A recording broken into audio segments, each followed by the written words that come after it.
Amém. Nós temos falado sobre Davi, não é? Ainda falta algumas vezes, mas hoje é ceia, nós vamos ser mais rápidos. Então, se Deus quiser, vamos voltar ao assunto à noite. Vamos orar. Pai, obrigado, Deus, por esse ajuntamento santo, Deus. Não, Senhor Pai, porque cada um de nós trouxe a sua santidade, mas porque trouxemos a tua, Senhor Deus. O teu Espírito Santo habita em nós, ó Deus, e através dele, tu, Pai, e o Filho habitam em nós, e nós temos a perfeita obra da Trindade em nossas vidas para nos conformar, Senhor Pai, e o meio, Senhor Deus, de conhecermos tudo o que é necessário para a vida e piedade. Não vem, Senhor Pai, do nosso pensamento, dos nossos insights, das nossas próprias descobertas, das nossas invenções, não vem de novas revelações, vem unicamente da tua palavra, Deus. A tua palavra, Senhor Pai, é completa, plena, a revelação perfeita e final em teu Filho amado, que é a tua imagem, ó Deus, apta, Senhor Deus, para a vida e piedade. E, Senhor Pai, é tudo que nós temos que viver aqui, uma vida, Senhor Pai, ó Deus, abundante, consciente de estar na sua presença. Vida e piedade, Senhor Pai, ó Deus, é tudo que tua palavra nos dá e tudo que podemos ser neste mundo. Então, que nós possamos ser tocados, Senhor Pai, pela tua palavra. Muitas das vezes, Senhor Pai, esse toque é como um bisturi, Senhor Deus, que causa dor, Senhor Pai, momentânea, enquanto nos cura. Mas no coração dos eleitos, Senhor Pai, a tua palavra nunca é um punhal da justiça, trazendo morte e condenação. Ó Deus, sempre, Senhor Pai, apesar de operações difíceis, visa, Senhor Pai, não só a nossa vida, Senhor Pai, abundante, como confere, Senhor Pai, eficazmente esta vida em nós. Que nós possamos então ser assim conduzidos pelo teu Espírito ao teu coração, ó Deus, revelado na tua palavra para nós amarmos e nos deleitarmos em ti. É o que nós te pedimos em nome de Jesus. Amém, amém. Nós nos reunimos para a comunhão, para a Santa Ceia, né? E no Salmo 102, verso 3, Davi diz: bendize a minha alma ao Senhor e não te esqueças de nenhum só dos seus benefícios. Eu lembro que um tempo atrás, pregando sobre esse Salmo, eu disse que esse lembrar não é lembrar como nós lembrarmos agora que Jesus morreu. Todo mundo pode lembrar disso, isso não tem nenhum efeito, não é? A Bíblia, quando fala em lembrar e não esquecer, está falando sobre algo muito mais profundo, lembrança verdadeira, não é? Quando a Bíblia diz que Deus não lembra mais dos nossos pecados, é que quando Ele olha para nós agora em Cristo, não há nenhuma ira, não é? A ira com a qual nós nascemos no mundo não está lá. Ele não esquece o que aconteceu, é óbvio, não é?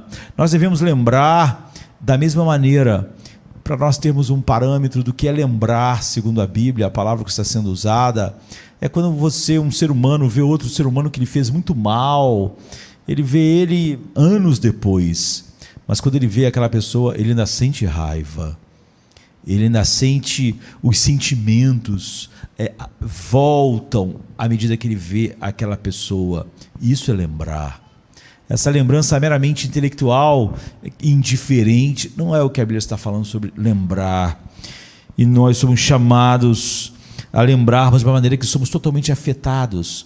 Um filho de Deus deve acordar de manhã e a primeira coisa é ir à cruz e lembrar, e ser totalmente afetado por isso, como quando você vê alguém que você ama muito, né, para citar o exemplo oposto, e você vê aquela pessoa depois de muitos anos, então todos aqueles sentimentos maravilhosos, que aquecem o coração, retornam. Você só não lembra daquela pessoa, todas as afeições são despertadas. Isso é lembrar. É assim que nós devemos e somos chamados a lembrar quando vamos à mesa do Senhor. É uma lembrança que aquece todas as nossas afeições e desperta nossos afetos profundos, mas se a cruz não nos impressiona assim, nós esquecemos outras coisas também que deviam estar em nossos corações. Em Êxodo, capítulo 17, de 1 a 7, há uma história conhecida, triste e fundamental, essencial para nós. Diz assim: toda a comunidade de Israel partiu do deserto de Sim, andando de um lugar para outro conforme a ordem do Senhor. Acamparam em Refidim, mas lá não havia água para beber. Por essa razão queixaram-se a Moisés e exigiram: dê-nos água para beber. Ele respondeu: por que se queixam a mim? Por que colocam Deus à prova? Ou por que testam a Deus? Por que tentam a Deus? Mas o povo estava sedento e reclamou a Moisés: por que você nos tirou do Egito? Foi para matar de sede a nós, aos nossos filhos e os nossos rebanhos? Então Moisés clamou ao Senhor: que farei com este povo? Estão a ponto de me apedrejar. Respondeu-lhe o Senhor: passe à frente do povo, leve com você algumas das autoridades de Israel, alguns dos anciãos, tenha na mão a vara com a qual você feriu o Nilo e vá adiante. Eu estarei à sua espera no alto da rocha que está em Horebe. Bata na rocha e dela sairá água para o povo beber. Assim fez Moisés à vista das autoridades de Israel, e chamou aquele lugar Massá e Meribá, porque ali os israelitas reclamaram e puseram o Senhor à prova, dizendo: o Senhor está entre nós ou não? Então o povo de Israel foi escravizado no Egito, como nós sabemos, durante séculos, centenas de anos, como Deus tinha dito a Abraão, muito antes de haver um povo, muito antes de Isaac, Jacó, e aí os 12 filhos, e Israel, a família de Abraão se tornar essa nação. Deus tinha dito isso, que eles passariam esses séculos de escravidão, e é o que tinha acontecido, e a hora da sua libertação havia chegado, e nós sabemos que Deus enviou Moisés. Deus sempre usa meios, Ele podia tirar eles do Egito sem ninguém, mas Deus sempre faz assim. E Ele enviou Moisés para conduzir o povo para fora do Egito, após 10 pragas devastadoras que sacudiram aquele império orgulhoso, que aparentemente nenhuma nação e ninguém poderia escapar das suas mãos. Mas essas 10 pragas devastadoras libertaram, e por uma poderosa derrota de Faraó, Deus coroou ela na travessia do Mar Vermelho. Então eles acamparam primeiro em Mara, como nós vimos no texto. De Mara eles se mudaram para Elim, de Elim para Dófica, de Dófica para Alos, e de Alos para Refidim, como está em Números 33, 8 a 15. É onde a gente está nessa história aqui. Esse é o contexto daquilo que a gente estava lendo lá em Êxodo. E de acordo com Êxodo 16, verso 1, eles entraram nessa região, e muitas das vezes na Bíblia nós perdemos essas nuances, ou por nossas leituras apressadas, ou desatentas, não sei.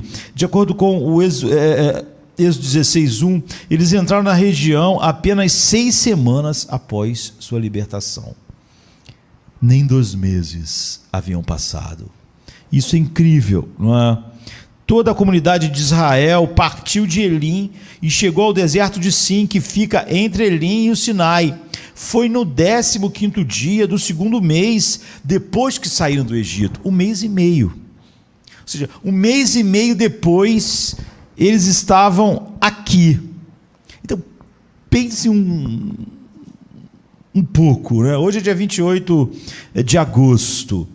É como se todo mundo que está aqui essa manhã, todos nós, ou todos que estão ouvindo, tivessem visto Deus dividir o Mar Vermelho com seus próprios olhos no dia, hoje é 28, né? No dia 17 de julho. Então pense, se no dia 17 de julho você tivesse visto talvez um dos maiores milagres que esse mundo já presenciou. Fora todas as coisas espantosas e milagres inigualáveis que Deus tinha feito dias antes pouco tempo antes, com as pragas. Então era como se, trazendo para a data de hoje, como se dia 17 de julho o mar vermelho fosse aberto e nós atravessássemos, e hoje, dia 28 de agosto, apenas 6 semanas depois, essa geração de Israel, nos últimos meses, viu os maiores milagres da história do mundo. E aqui, um mês e meio depois, eles estão questionando o caráter de Deus. Isso é para você ver quão rápido um coração endurecido esquece o que Deus fez. Você podia pensar que o que Deus fez foi tão grande, atravessar o mar era tão incrível, que anos depois eles iam estar impactados. Mas um mês e meio depois, eles estavam totalmente indiferentes a esse Deus. Isso é para nós vermos o tamanho de como facilmente a ingratidão toma conta de corações, mesmo aqueles que têm os maiores privilégios. Então aqui nós temos 4 momentos que contam para nós essa história terrível e maravilhosa. E em Êxodo 17, de 1 a 7, cada uma delas está cheia de implicações para você hoje, milhares de anos depois. Não estamos aqui simplesmente para olhar para essas pessoas, nós sempre estamos diante de Deus para olhar para nós mesmos. A palavra de Deus é um espelho, e Tiago diz que só há 2 pessoas que ouvem sermão como o dessa manhã e que leem a palavra de Deus como lemos todo dia. Há aqueles homens que vão para a palavra de Deus e são como um homem insensato, que ele olha a sua imagem no espelho. Então o que a palavra mostra como um espelho? Mostra ingratidão, orgulho, pecado. E o que é para acontecer? Você vê essas coisas e você definitivamente tem o Espírito Santo do teu lado para matar essas coisas. Mas ele diz que o homem tolo, ele sai da frente do espelho e ele logo esquece o que ele viu. Mas o homem sábio não. Ele viu algo e ele não vai sossegar enquanto aquilo não estiver extirpado da sua vida. É assim que nós crescemos de um grau de glória para outro grau de glória. Não somos tolos, esquecidos, que vamos à palavra de Deus, ela mostra algo em nós que desonra a Deus, a gente sai de frente do espelho e logo esquecemos do nosso semblante. E cada uma dessas cenas aqui então está repleta de implicações para nós, não é?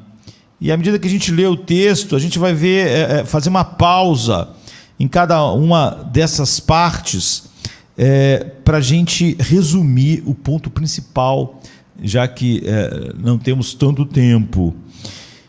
E a primeira imagem, a primeira cena desse enredo aqui, é eles chegarem a um acampamento sem água.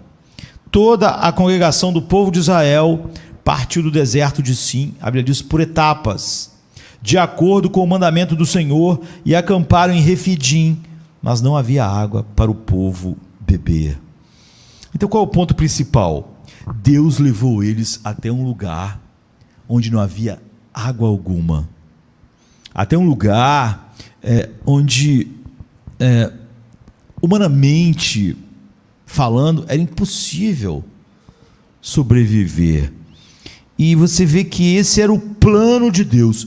Deus os levou até lá, Deus os conduziu até Refidim. Você pode ver isso no meio do verso 1, como eles se moviam por etapas, de acordo com o mandamento do Senhor, e acamparam em Refidim. Então não é que eles estão no deserto andando sem saber para onde, para lá e para cá e para lá e para cá, e acabaram chegando num lugar horroroso, horrível, sem água, sem perspectivas, sem saídas. Não foi isso que aconteceu.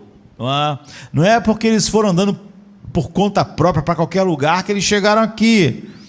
não é? Eles andaram por etapas, de acordo com o mandamento do Senhor, e então acamparam em Refidim. Por etapa significa que havia duas outras etapas no deserto de Sim e Refidim, que era Dófica e Alos,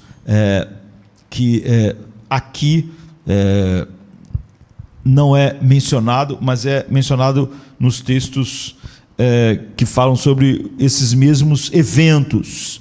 Então Moisés não faz menção a esses dois lugares aqui, porque ele está mais preocupado em fazer um ponto para nós. Deus está comandando os movimentos deles. Deus está comandando cada passo deles no meio dessa jornada. E Moisés tem um ponto a fazer a respeito disso. Deus está comandando os movimentos de Israel como? Durante o dia, uma coluna de nuvem estava diante deles. E quando a coluna se movia, eles se moviam. Então eles não estavam sobre o sol abrasador do deserto. E à noite, essa nuvem virava uma coluna de fogo. E se ela ficava parada, eles ficavam parados. Se ela se movesse, eles se movessem. Portanto, fica evidente de que eles não estavam andando no deserto para onde eles queriam, ou por conta própria. Eles estavam sempre dependentes da nuvem, né, que é a Shekinah de Deus, a glória, a manifestação visível da glória de Deus na nuvem durante o dia e na coluna de fogo durante a noite. Por exemplo, Neemias 9:19 diz assim: foi por tua grande compaixão que não os abandonaste no deserto.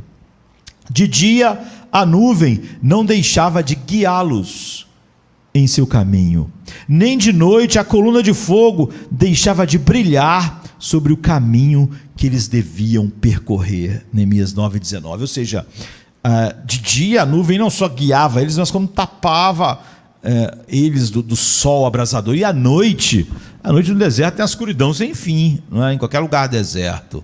Então essa nuvem ela brilhava, ela iluminava.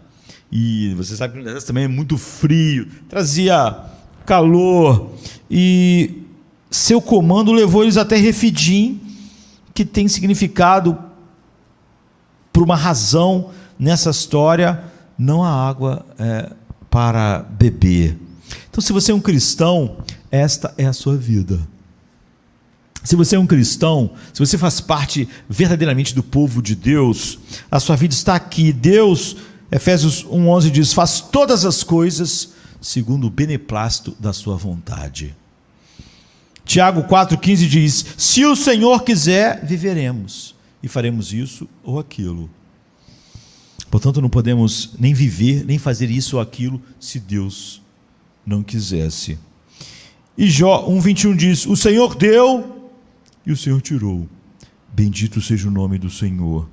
No Salmo 115:3, Davi diz: nosso Deus está nos céus e Ele faz tudo o que lhe agrada.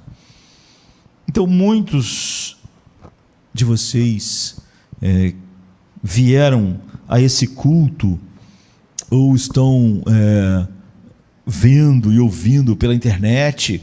Muitos de vocês vieram e vocês estão acampados em Refidim, onde não há água. Até onde você pode ver, há deserto em todas as direções. Você sabe como isso pode ser assustador. Quando você está no mar e você vê a terra, é uma coisa, mas, por exemplo, quando você está num barco, certa vez eu estava num barco pequeno e você não vê terra para nenhum lugar que você olha, é muito mais assustador do que quando você pode estar muito dentro do mar, mas você ainda tem uma visão da terra. Quando você está no deserto, igual a eles, e para todos os lados que você olha, norte, sul, leste, oeste, e tudo que você vê é deserto, você não tem nenhuma... Se você olhar de longe, ver um oásis e ver algo que não é deserto, ver verde, você tem perspectivas. Mas se você está no meio do deserto e para todos os lados que você olha só há deserto, mesmo ao mais distante que tua visão alcança, então, queridos, não há, do ponto de vista meramente humano, maneira da sua circunstância não acabar mal. Refidim fala de você estar num lugar onde não tem nenhuma perspectiva humana daquilo acabar bem. Não é? Do ponto de vista meramente humana, não há nenhuma saída humana. Então muitos que vieram aqui hoje, ou que estão vendo e ouvindo, pode estar exatamente em Refidim, onde não há nenhuma saída humana visível disso. E esse texto diz: você não está lá por acaso. Seus caminhos são ordenados pelo Senhor. Provérbios 20, 24 diz: os passos do homem são dirigidos pelo Senhor. Como poderia alguém discernir o seu próprio caminho? Então, um dos propósitos desses versos para nós, e do que estamos meditando nessa manhã, é ajudar você a ver e sentir por que isso é uma boa notícia. Não é? Como vimos, eles não estão aqui porque andaram de maneira louca por onde eles bem quiseram, eles só estavam seguindo a nuvem. Portanto, os filhos de Deus, sempre que estão em lugares onde não há nenhuma perspectiva e nenhuma saída, Deus os colocou lá. Ele só vai honrar a Deus se ele percebe que Deus levou ele até aquele ponto, até aquele lugar, onde não há nenhuma saída, não há nenhuma perspectiva do que o homem ou do que ele mesmo possa fazer em relação a isso. Assim, um ponto principal desse primeiro movimento aqui, né, se fosse uma peça, Deus leva o seu povo a um acampamento sem água. Ou seja, você nunca está na pior situação possível que não tenha sido Deus que te levou até lá, se você é um filho de Deus. Não te levou até lá com um propósito. Essa é a primeira coisa. Esse é o primeiro ensino. Nunca esteja num lugar onde qualquer outro ser humano estaria desesperado e fique igual o mundo por achar que de alguma maneira você está lá por mero acaso, por mera sorte ou azar, de estar numa situação onde para todos os lados que você olha, você só vê deserto. Não, Deus os guiou até um lugar sem água, sem aquilo que é essencial para a vida. E em segundo lugar, a segunda imagem, foco, cena, é que há um protesto furioso. Em Êxodo 17, 2 e 3 diz: por isso o povo brigou com Moisés e disse: dá-nos água para beber. E Moisés lhes disse: por que vocês brigam comigo? E por que vocês tentam a Deus? Mas o povo ali teve sede de água, e o povo resmungou contra Moisés e disse: por que nos tiraste do Egito para nos matar de sede, a nós, nossos filhos e o nosso gado? E o ponto principal aqui, nessa segunda imagem para nós, é que o povo de Deus não confiava na providência de Deus como algo bom para eles. Eles estavam incapazes de olhar para a providência de Deus e ver como algo bom. Mas eles acusaram tanto Moisés como Deus de terem propósitos prejudiciais, propósitos que não os beneficiariam, propósitos que trariam ruína para eles. No versículo 2, o povo discorda de Moisés, contende com Moisés, e o que quer que esteja acontecendo aqui, o que quer que seja, eles estão dizendo: não está sendo rápido o suficiente. O que quer que Deus esteja fazendo, o que quer que Ele tenha em mente, não é rápido o suficiente. Então eles exigem água. Dê-nos água para beber. Você vê que nem a coisa mais básica que você pode imaginar pode, de fato, levar o coração em que o próprio Deus conduziu aquela situação a essa ideia exigente, ressentida, amarga, triste. Eu sei que é moda dizer que os cristãos hoje não têm nem razão para ter alegria em Cristo, Que dirá nessa situação, hoje todo mundo ia se levantar e dizer, olha, isso é muito razoável. As pessoas têm filhos, animais, família. Como Deus leva eles até um lugar onde não tem água? A nuvem não sabia, a nuvem não era a presença de Deus. Deus não sabia que em Refidim não tinha água. Muitas pessoas aqui têm muitas síndromes, muitos traumas da escravidão. Elas reagiram assim. O que está acontecendo aqui é que eles estão dizendo que Deus não é rápido o suficiente. Eles exigem que Deus faça algo como eles acham que deve ser. Em essência, Moisés responde a eles como responde a qualquer um de nós. Sua briga está fora do lugar. Você está amargo, você está com raiva, você está irritadiço, você se irrita fácil com as pessoas na igreja, com o pastor, com as pessoas no trabalho, porque a sua vida está em Refidim. Ele está dizendo, sua briga está fora do lugar, não é uma briga comigo. Quando você briga comigo, você está testando a paciência de Deus. Por que você briga comigo? Porque você testa e tenta a paciência de Deus. Êxodo 17:2. Então no versículo 3 nós ouvimos o cerne da acusação. Eles não perguntam, por que você nos tirou do Egito? Eles não perguntam isso, não é? Eles perguntam algo pior. Por que você nos trouxe para nos matar, a nós e aos nossos filhos? Eles não estão questionando o tempo de Deus, a demora, simplesmente, o que já seria terrível. Eles estão questionando algo pior. Por que você nos trouxeste para nos matar? Eles não estão questionando o tempo de Deus, eles estão questionando a bondade de Deus. Eles não estão dizendo que Deus é incompetente para lhes dar água. Eles estão dizendo que Deus não pretende dar água a eles, que Deus não pretende o bem deles, que tirou eles do lugar para matá-los, e não que tirou e está demorando a fazer algo, e essa demora pode ser fatal. Ele está dizendo que Deus, vocês nos tiraram para nos matar, essa era a intenção. Os propósitos teus e de Deus são propósitos assassinos. Quando Moisés diz no versículo 2, por que vocês provam o Senhor? Por que vocês tentam a paciência de Deus? Há um aviso nessas palavras. Não tente a paciência de Deus.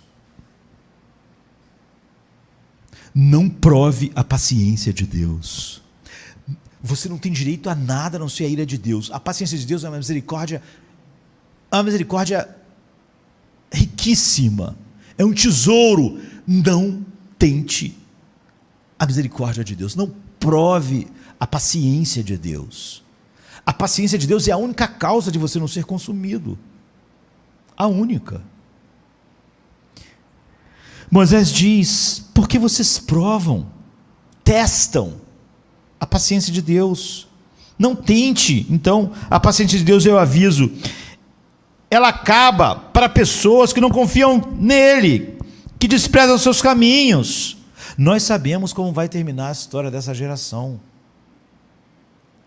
Não pense que nos piores dias você pode simplesmente, com desculpa na sua situação, no que está acontecendo, primeiro que você devia sempre entender que se você está em Refidim, Deus te levou até lá. E que realmente em Refidim não há nenhuma saída humana. Mas nem nesse dia, nem nessa situação, teste a paciência de Deus. Nós sabemos como essa história termina. Números, por exemplo, 14, 22 e 23 diz, nenhum dos homens que viram a minha glória e os meus sinais que fiz no Egito e no deserto, e ainda assim me puseram à prova, testaram a minha paciência, estas 10 vezes, e não obedeceram a minha voz, nenhum deles verá a terra que jurei a seus pais, e nenhum daqueles que me desprezaram a verá. Como eu disse, o assustador aqui é que só faz 45 dias que eles viram o mar vermelho abrir e passaram caminhando no meio do mar.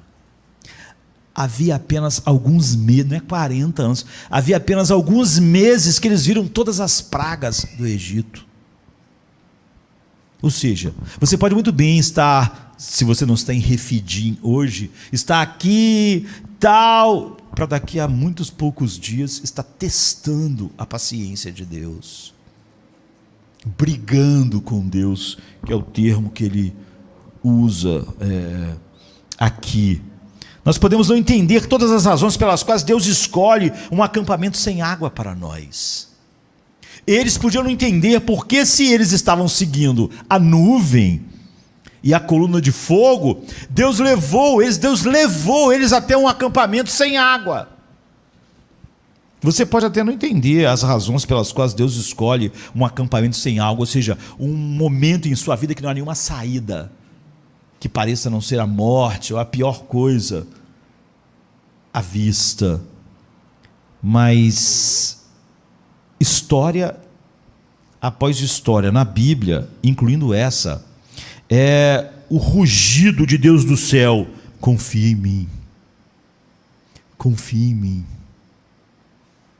Quando você estiver em Refidim, quando eu te levar até esse lugar sem água e sem nada que humanamente possa parecer ser bom, confie em mim. Eles não confiaram, não é? Não importa, eu já disse, tentar encontrar desculpa na biologia deles, na situação deles, no passado de escravidão deles com seus traumas. Deus diz: nenhum desprezo a mim é por causa de qualquer outra coisa que vocês possam desculpar seus próprios corações. Essa é a cena 2. Agora vem a 3, há uma presença que dá vida. A Bíblia diz: então Moisés clamou ao Senhor: que farei com este povo? Eles estão prestes a me apedrejar. Você vê que não era só uma discordância, algumas reclamações. Eles estavam furiosos. 45 dias depois que o Mar Vermelho tinha sido aberto. E o Senhor disse a Moisés: passa adiante do povo, leva contigo alguns dos anciãos de Israel, e toma na tua mão o bordão, a vara com que você feriu o rio Nilo, e vai. Eis que eu estarei diante de ti, ali na rocha de Horebe, e ferirás a rocha, e dela sairá água, e o povo beberá. E Moisés assim o fez aos olhos dos anciões de Israel. Verso 4 e 6. O ponto principal é que a presença vivificante de Deus para pessoas indignas ainda continua aqui, nessa nova cena. A paciência ainda não acabou. Nunca tome nenhuma das coisas que flui da graça de Deus como certas, queridos. A única coisa certa para nós é a ira de Deus. Nunca pense que Deus tem que ter paciência com você, ou tem que salvar você, ou tem que salvar alguém que você acha que deve ser salvo, ou tem que fazer alguma coisa em qualquer lugar, em qualquer momento da sua história. Isso sempre é provar Deus, testar Deus e desprezar Deus. Então sua paciência aqui ainda não acabou, ainda não. Qual é a resposta de Deus à pergunta de Moisés? No verso 4, o que eu farei com este povo que está prestes, está pronto para me apedrejar? A resposta é: eu vou lhes dar água para beber. Mas para tornar isso o mais incrível possível, ele descreve maneiras, eu diria 4 maneiras, pelas quais o milagre da graça vivificante vai acontecer nessa história. Primeiro, o milagre será público. Passe diante do povo. Verso 15. É como se Deus estivesse dizendo: eles nos acusaram em público. Eles acusaram a mim e você de propósitos assassinos, de propósitos maus no coração. Imagine, acusar Moisés de propósitos assassinos era um absurdo, mas acusar Deus é uma blasfêmia, não é? É você encontrar maldade em Deus.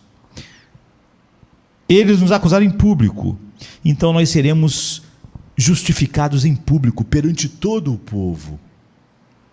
Em segundo lugar, será bem atestado pelos anciões. Os anciãos eram aquelas pessoas que estavam liderando e que tinham que fazer julgamentos e tinham que resolver os problemas que iam aparecendo.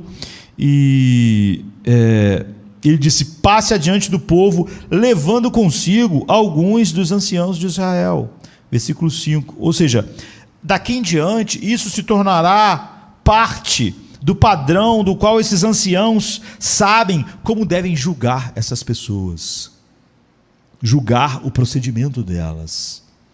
Em terceiro lugar, esse milagre será visto como uma continuação das 10 pragas do Egito, porque ele diz assim, em Êxodo 17:5: toma na mão o cajado com que feriste o rio Nilo. Verso 5: Moisés feriu o rio Nilo com o seu cajado uma vez apenas, como está em Êxodo 7:20, que diz assim: à vista de Faraó, como Deus falou que ele devia fazer à vista de todo mundo ali, né, de maneira pública.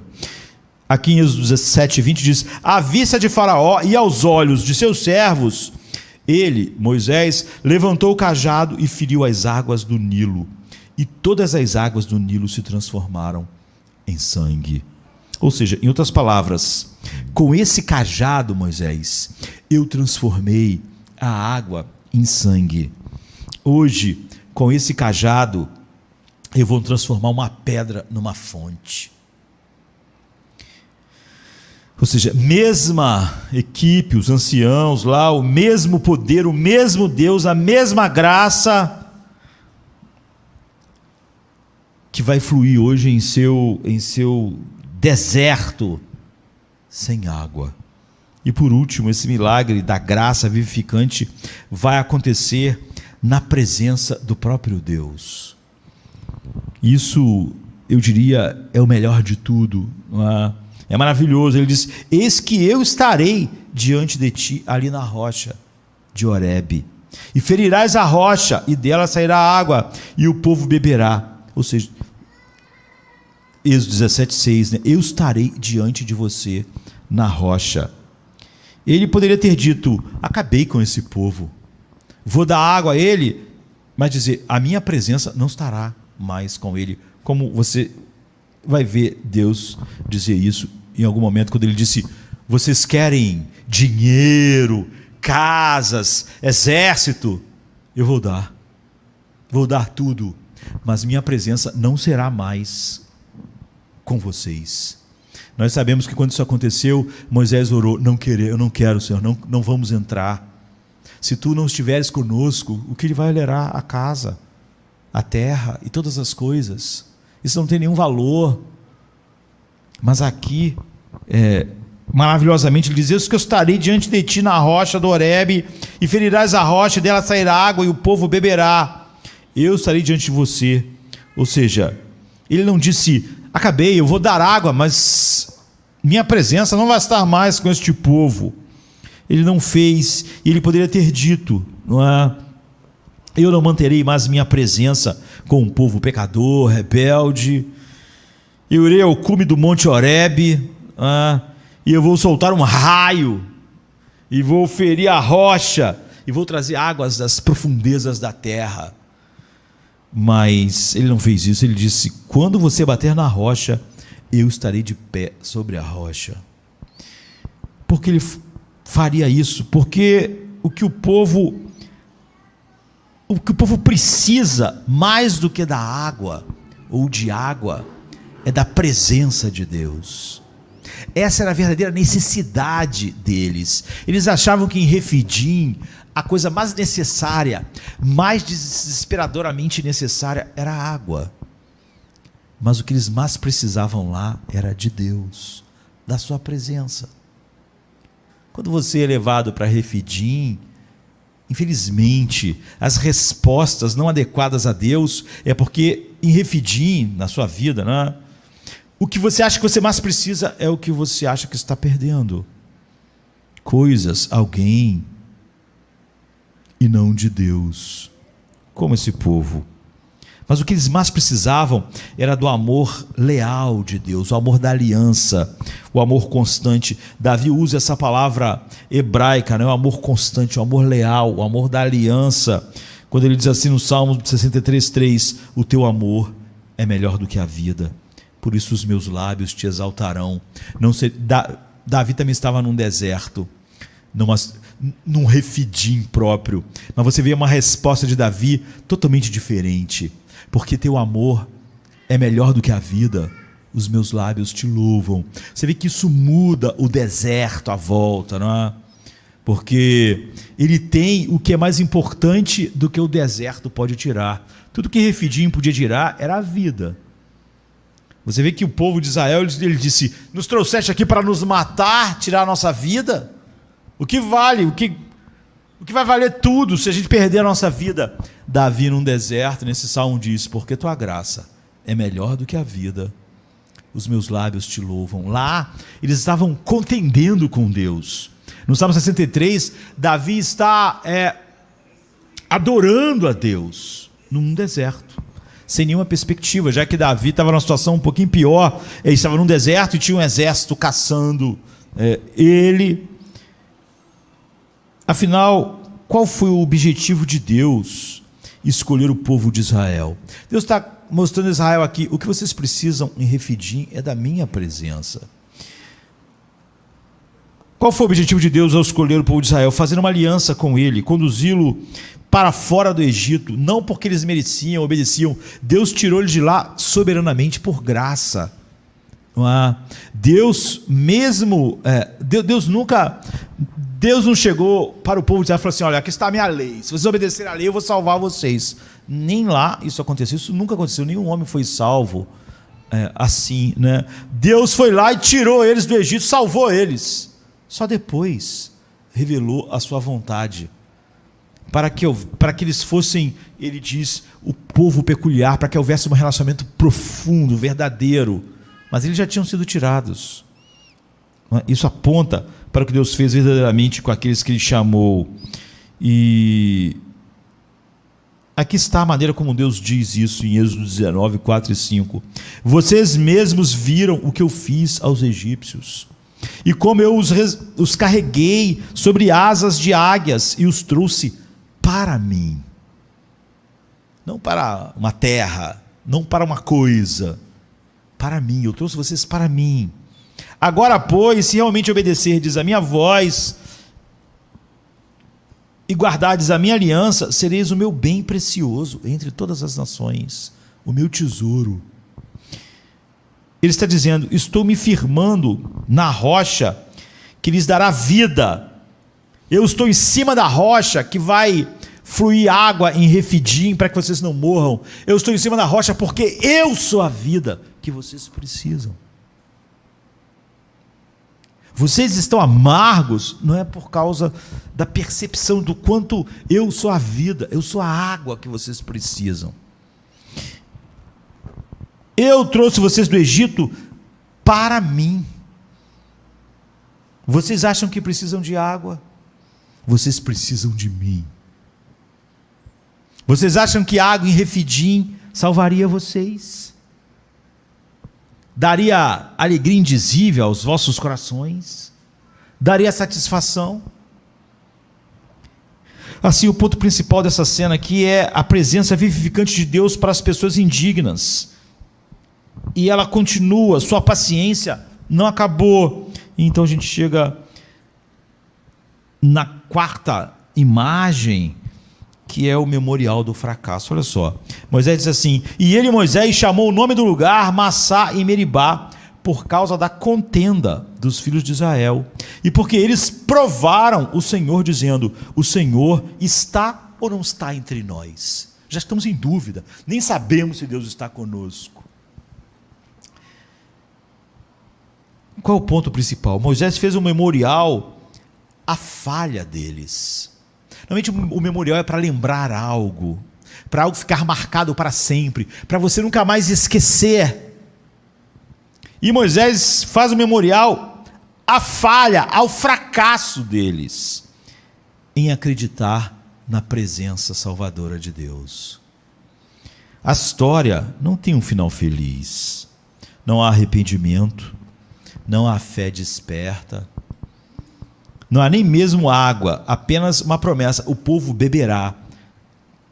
Êxodo 17:6. Eis que eu estarei ali diante de ti sobre a rocha, em Horebe, e tu ferirás a rocha, e dela sairão águas, e o povo beberá. E Moisés assim o fez diante dos olhos dos anciãos de Israel. Sem dúvida a água fluiu, não é?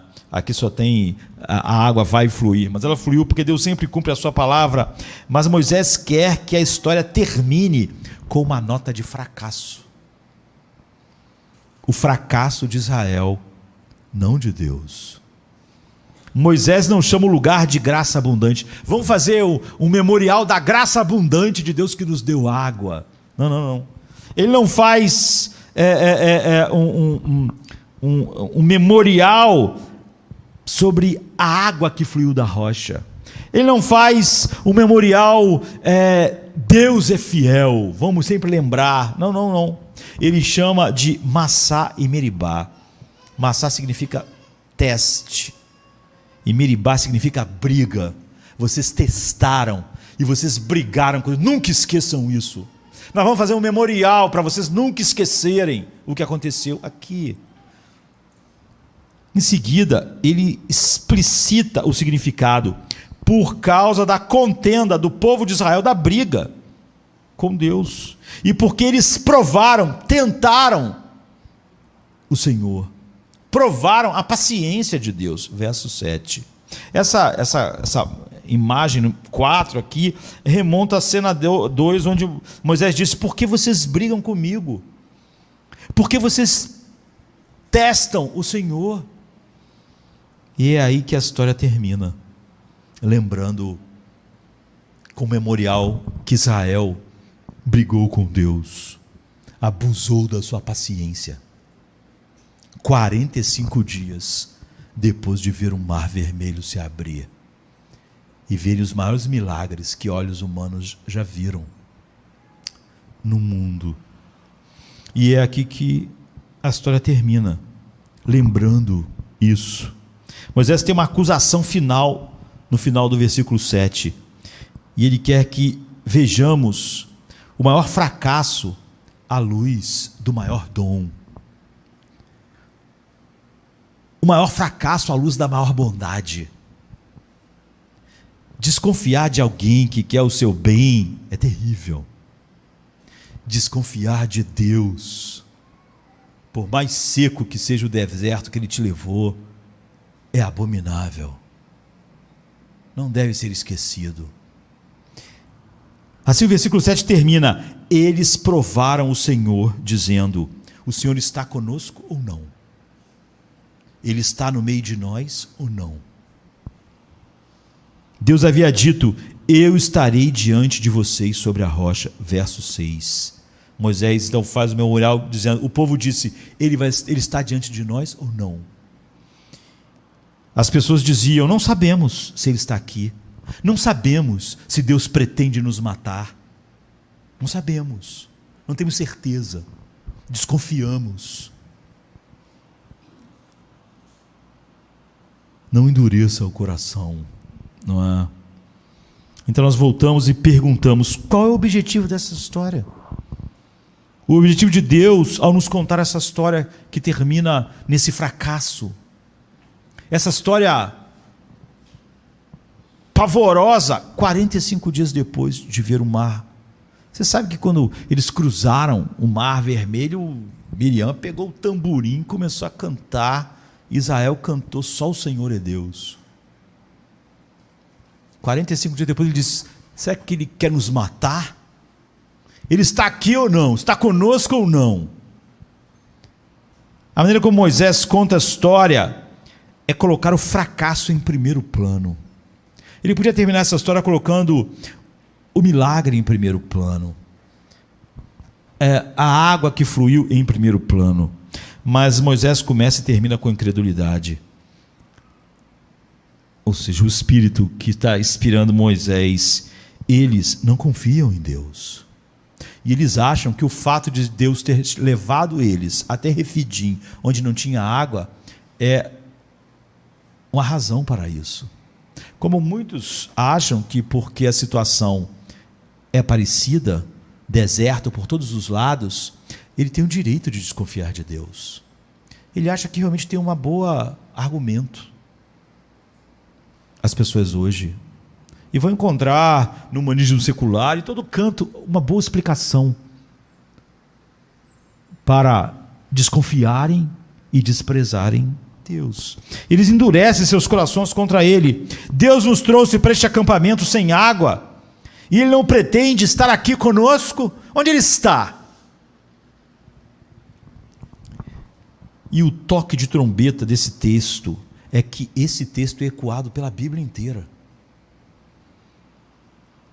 Por exemplo, no Salmo 97, Salmo 95, 5 e 7, diz assim: hoje, se ouvirdes a sua voz, não endureçais os vossos corações como Meribá, como no dia de Massá. O salmista lembra exatamente desse dia, no deserto, quando vossos pais me puseram à prova. E me puseram à prova e testaram a mim, embora tivessem visto tudo o que eu fiz. Ou seja, como eu disse, fazia apenas 45 dias que Deus abriu o Mar Vermelho, e apenas alguns meses que Ele fez todas as pragas do Egito. Como no dia, como o pai de vocês em Massá, no deserto, onde seus antepassados me tentaram, pondo-me à prova, apesar de terem visto tudo o que eu fiz. Essa passagem, como eu disse, é ecoada por toda a Bíblia. Em Hebreus, capítulo 3, verso 7, diz: portanto, como diz o Espírito Santo, hoje, se ouvirdes a sua voz, não endureçais os vossos corações, como na rebelião, no dia da provação no deserto, onde vossos pais me puseram à prova, e viram minha obra por 40 anos. E o apóstolo Paulo, em 1 Coríntios 10, a partir do 3 ao 12, eu vou dar aqui uma resumida, ele diz: eles todos comeram o mesmo alimento espiritual, o maná, e todos beberam a mesma bebida espiritual. No entanto, com a maioria deles, Deus não se agradou, pois foram derrubados no deserto, foram mortos no deserto. Não devemos colocar Cristo à prova, como eles fizeram. Paulo está dizendo o seguinte: se botar no deserto de Refidim, Deus aprova,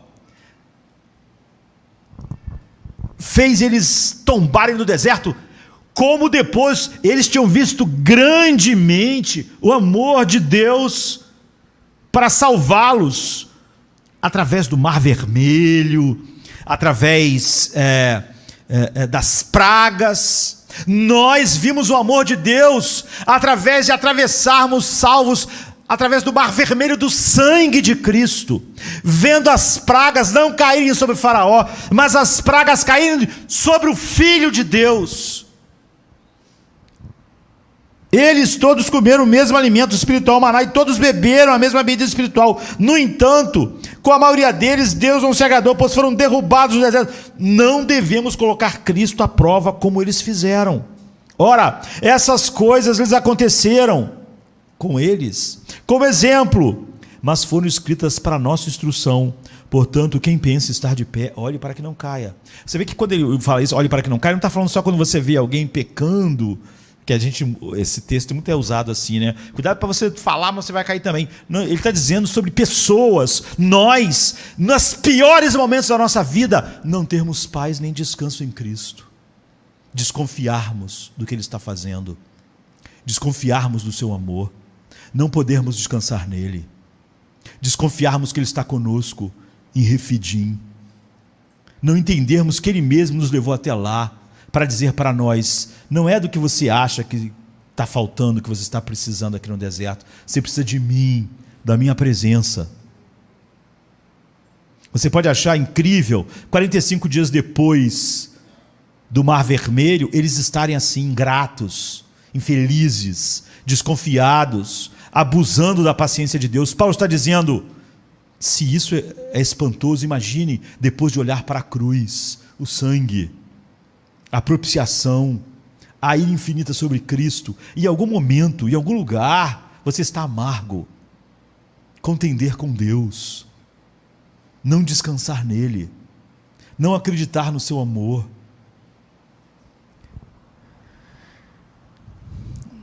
Não devemos colocar como eles fizeram Cristo à prova. Ora, essas coisas aconteceram como exemplo, mas foram escritas para a nossa instrução. Portanto, quem pensa estar de pé, olhe para que não caia. Não olhe para eles, olhe para nós. Olhe para você, que conhece muito mais do que eles, que viu o amor de Deus muito mais do que eles, que atravessou pelo mar vermelho do sangue de Cristo. Em outras palavras, essa falha de Israel em confiar em Deus no deserto reverbera por toda a Bíblia. E a mensagem é: quando Deus te trouxer para um acampamento sem água, e você vir o deserto se estendendo em todas as direções, não seja como Israel. Não encontre uma explicação para a sua amargura, sua falta de gratidão, alegria e paz em Cristo. Confie nele. Não confiar num Deus que abriu o mar é um absurdo.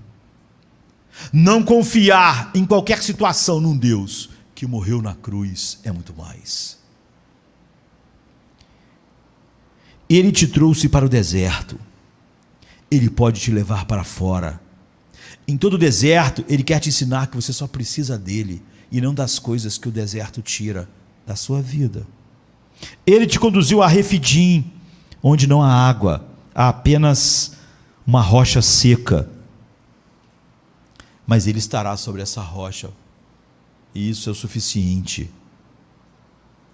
Naqueles dias e em 2022. Para muitos de nós, o grande obstáculo para a alegre confiança, e hoje há quase que um clamor para explicar por que cristãos podem não ter alegria em Cristo, nem paz, nem consolo, e isso nada mais é do que testar a paciência de Deus, não é? O grande obstáculo para a alegre confiança no deserto sem água, não é que Deus não nos possa salvar, mas é que a pergunta diz: Ele fará. As pessoas desconfiam do caráter de Deus. E o grande obstáculo para acreditar que Ele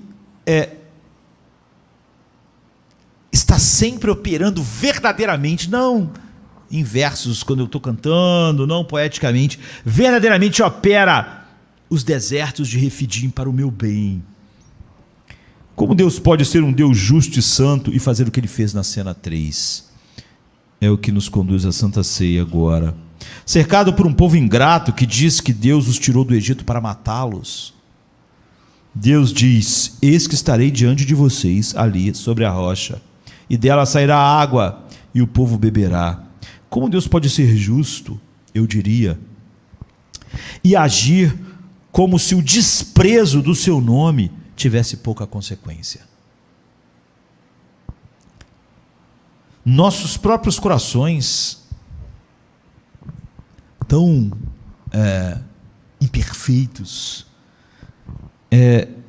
dizem: eu desprezei o nome do Senhor em todas as minhas dúvidas, em todas as minhas incredulidades, em cada vez que eu senti desespero em qualquer deserto. Desprezei seu nome, testei sua paciência. Deus não vai simplesmente se juntar a mim e desprezar seu nome junto comigo, varrendo o meu pecado de desprezá-lo e encontrar mal nele para debaixo do tapete do universo. Como posso ser salvo? Como eles puderam naquele dia receber a água de um Deus justo e santo? Na mente do apóstolo Paulo não havia o maior problema para a humanidade. Infelizmente hoje, mesmo os cristãos acham que o maior problema da humanidade é social, mais conforto, todos poderem ter mais e mais objetos e coisas. Mas na mente do apóstolo Paulo, como na Bíblia, não havia problema maior para a humanidade. Como Deus pode sustentar a sua justiça, a justiça do seu nome, enquanto mostra misericórdia para com homens pecadores que o desprezam totalmente? Isso é como se Deus se juntasse ao desprezo do seu próprio nome. Então, com a cena 3, nessa passagem, como ela é concebível, não é? Deus se oferecendo como nossa vida, enquanto cercado pela indignação de pessoas que o acusam seu caráter, com seu medo, seu desespero, sua amargura, sua contenda, seu eu não entendo, por que Deus me trouxe até Refidim? Paulo tem uma resposta para este maior de todos os problemas morais. Deus vai se juntar conosco para desprezar seu nome? Ele não faz tudo para a glória do seu nome? Então Paulo responde assim em Romanos 3:25, Deus apresentou Cristo como propiciação, ou seja, uma satisfação justa, uma satisfação da justiça de Deus, né? Que aplaque a sua ira pelo seu sangue, para ser recebido pela fé. Isso, Paulo explica, para mostrar a justiça de Deus, porque em sua tolerância divina ele havia deixado de lado os pecados anteriores. A propiciação é para mostrar a justiça de Deus, porque se ele tivesse simplesmente passado por cima dos pecados, ele teria se juntado aos homens, ao desprezo do seu nome, e ele não seria mais um Deus justo. Quando Deus passou por cima dos pecados, aqui nessa cena 2 e 4, e ele derramou misericórdia sobre pecadores na cena 3, ele foi injusto. Ele estava menosprezando o seu próprio nome, junto com aquelas pessoas dizendo, isso não é grande coisa, vamos esquecer. Meu nome não é tão grande assim, nem tão santo, nem digno de tanta honra. Ele estava levando sua santidade como se não fosse algo de muito valor? Não, porque ele sabia o que ele faria 1400 anos depois daquele dia. Deus esperaria em sua paciência a desonra infinita ao seu nome. A morte de Jesus é um trovão dessa verdade. Nenhum pecado é simplesmente ignorado. Nada que desonra o nome de Deus é ignorado. Nunca será pago no inferno ou foi pago na cruz. E eu acho estranho, porque grande parte dos cristãos acham muito normal a ira infinita de Deus ser derramada sobre seu filho na cruz, mas eles ficam muito perturbados quando essa ira é derramada sobre o próprio pecador no inferno. Devia ser o contrário, não devia? Porque há tanto pouco senso de maravilha entre os cristãos, porque eles não acham nada demais o próprio Deus se transformar num homem e ser o objeto da ira infinita de Deus. Não comove. Mas quando eles pensam nessa ira caindo sobre um homem pecador, que merece, eles acham, que coisa terrível. Na cruz, em Cristo, eles acham, não é terrível. Nem impressiona muito eles. Eles nem são constrangidos por esse amor. Há uma inversão completa, deve haver um choque, um espanto com o amor constrangedor que derramou a ira sobre o seu próprio filho. E devia haver uma sensação de ficar estupefato com o fato de que ela não cai sempre sobre todos os homens. Porque é óbvio que para a maioria das pessoas, mesmo que dizem cristãs, os homens são muito mais valiosos para elas do que Cristo. Nenhum anjo do céu fica espantado por um pecador ir para o inferno, e nem por outros anjos irem também, já que isso é justo. Eles ficam espantados quando viram o Rei da Glória se tornar um homem para ser objeto da ira de Deus. Nenhum pecado é simplesmente ignorado. Será pago no inferno ou na cruz. Nenhuma discussão com a palavra de Deus, nenhum teste da paciência de Deus, já nenhuma reclamação por qualquer deserto ficará impune. Nenhuma desconfiança da bondade de Deus. Não pense que ninguém vai poder, olha, eu desconfiei de ti, eu fiquei amargurado, mas é porque eu tinha um problema assim, segundo a explicação do pensador tal, por causa dos problemas que eu tinha passado na infância. Nada, ou no inferno, ou na cruz. Nenhum teste da paciência de Deus, nenhuma dúvida sobre o caráter dele, jamais ficará impune, nunca. A justiça de Deus é absoluta e a misericórdia indescritível da cena 3 é devida diretamente ao sangue de Jesus. O sangue do Filho de Deus foi para mostrar, Paulo diz, a justiça de Deus, por ele ter tolerado os pecados anteriores sem punir. Romanos 3, 25. Isso quer dizer o seguinte: cada bênção imerecida, e todas são, mostrada aos eleitos de Deus no Antigo Testamento, foi comprada pelo sangue de Jesus.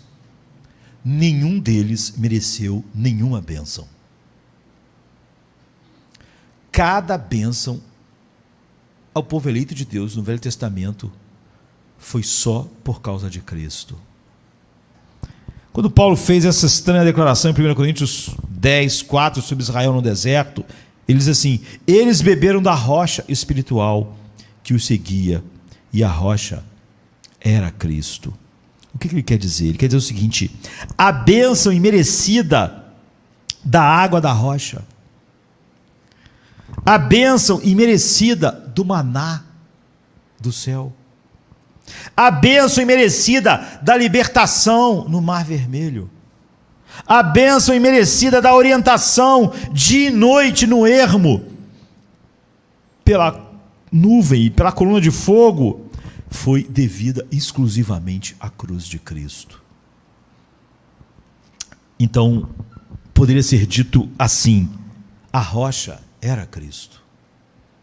Por isso que Paulo diz que eles comeram do pão celestial, a rocha espiritual, o maná era Cristo. A libertação era Cristo. A coluna de fogo e a nuvem era Cristo.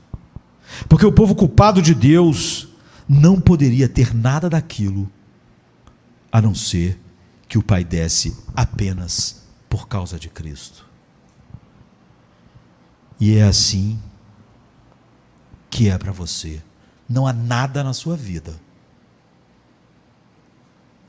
nenhuma bênção por causa de você. Não há nada que Deus te dá por sua causa. Tudo o que Ele faz por você é só por causa de Cristo. Nunca haja como se Ele te devesse realmente alguma coisa. Nunca fique amargo porque acha que Ele não devia te levar para Refidim. Tudo que Ele faz por você é por causa de Cristo, e tudo que você precisa é Cristo.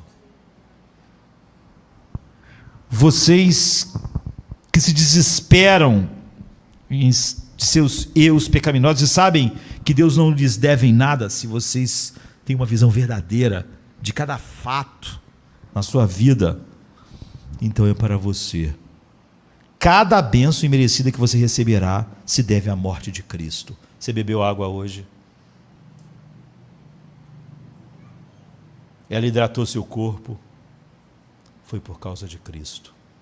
E quem bebeu água hoje e foi hidratado e não está em Cristo, irá pagar mais por desprezar essa misericórdia de Deus. E como esse desprezo não foi pago na cruz, terá que ser pago pela pessoa.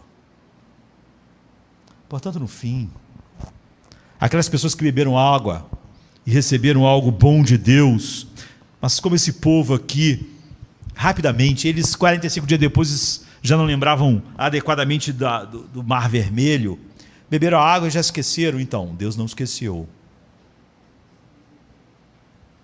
A falta de gratidão verdadeira é um desprezo ao seu nome.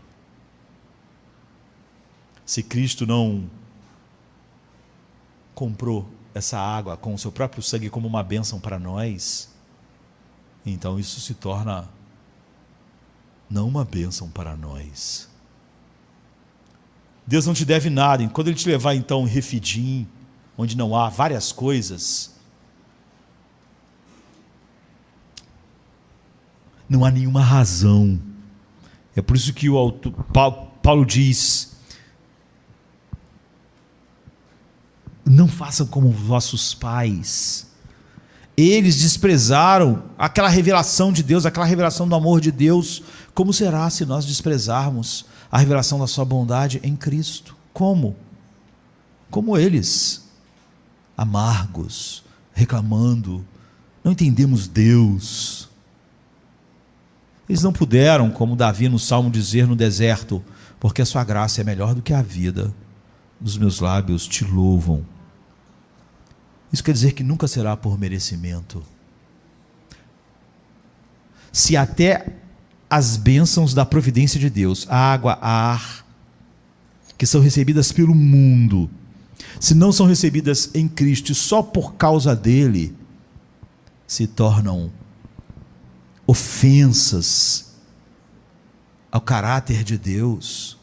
E imagina desprezarmos o que Cristo fez na própria cruz, quando estamos em qualquer situação, e então desconfiamos da sua bondade, do seu amor, do seu caráter, da sua capacidade de ser tudo o que nós precisamos em Refidim. Nunca será por merecimento. Isso não te constrange? Paulo diz, o amor dele não te constrange? Você pode pensar no amor de Cristo agora de uma maneira leve.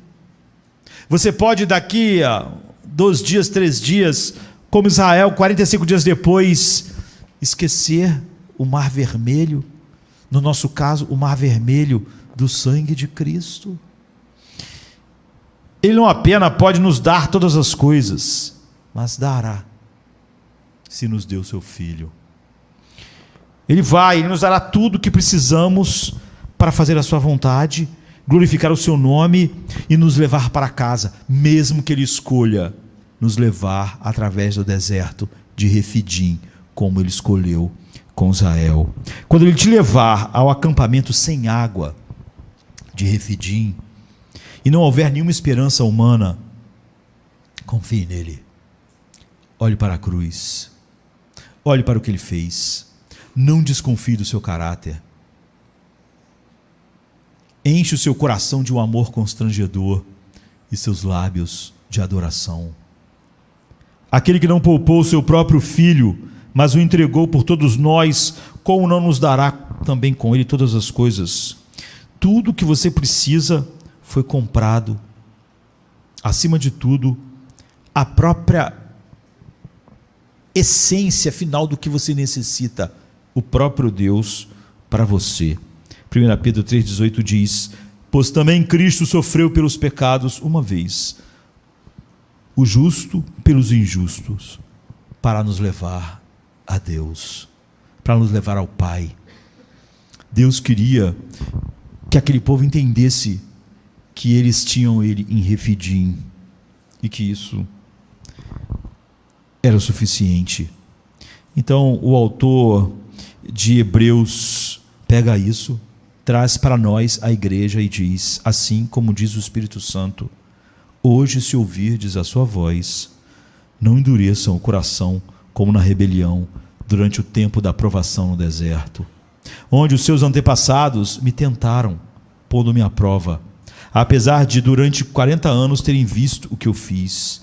Por isso fiquei irado contra aquela geração e disse: os seus corações estão sempre se desviando, e eles não reconheceram os meus caminhos.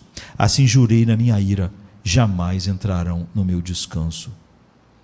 Então ele diz assim: cuidado, irmãos, para que nenhum de vocês tenha um coração perverso e incrédulo que se afaste do Deus vivo.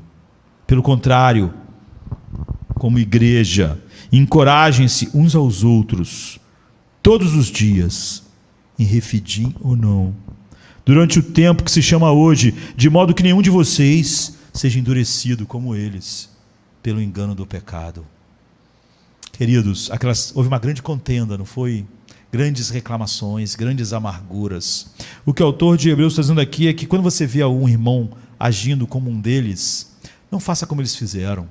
Eles participaram todos juntos daquilo. Pelo contrário, encorajem-se uns aos outros para que o outro não seja endurecido. Quando você vê alguém endurecido, como teria sido bom em Meribá se, quando alguns começaram a reclamar, será que Deus quer nos matar? Alguém dissesse: isso é um absurdo. Como você pode falar isso? Olha o que Deus fez. Há 45 dias nós atravessamos o Mar Vermelho. Não podemos confiar em Deus em Refidim. Temos razão para ficar amargos. É isso que o autor de Hebreus diz que nós fazemos, porque se nós não fazemos isso, o pecado tem esse poder de endurecer o coração. E nós vamos comer juntos agora. Paulo diz: eles todos comeram o mesmo alimento espiritual, que era o maná, e todos beberam a mesma bebida espiritual, que era Cristo. No entanto, com a maioria deles Deus não se agradou, pois foram derrubados no deserto.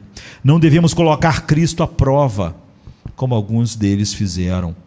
Ora, essas coisas lhes aconteceram como exemplo, mas foram escritas para nossa instrução. Portanto, quem pensa estar de pé, olhe para que não caia. Ou seja, quando você estiver num deserto, nunca duvide do amor de Deus. Nunca deixe esvair de você a alegria nele, o deleite nele, o gozo nele. Essa é a mensagem, não é?